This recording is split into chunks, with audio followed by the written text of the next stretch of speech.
Почитувани граѓани, се потврди дека Никола Груевски и ВМРО ДПМН се подготвени за се кога се во прашање нивните милионски бизниси. Се обидовме да ги тргнеме од дневен ред спорните детални урбанистички планови. За жал, како што се покажа, населието на ВМРО ДПМН ќе резултира со усвојување на противзаконски планови.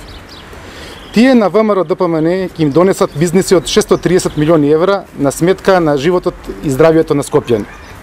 На спорната парцела на Водно, само за да ги задоволат своите бизнис апетити, ќе изградат десеткатница, иако за истата таа парцела постои документ од Институтот за земјотресно инженерство дека е ризична градба и од само еден кат. Одговорноста на овој скандалозен потек останува на ВМРО ДПМН и на оние кои ги поддржаа советниците на Груевски.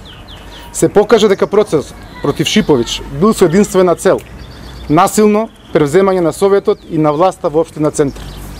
Советничката група на Социјалдемократскиот сојуз и коалиционите партнери во Центар и опозицијата воопшто нема да дозволат граѓаните на Центар и Скопјани да бидат заложници на бизнисите на власт. Со сите механизми што ни стојат на располагање, ќе се спротивставиме на дивењето на урбаната мафија предводена од ВМРО ДПМН. Фала.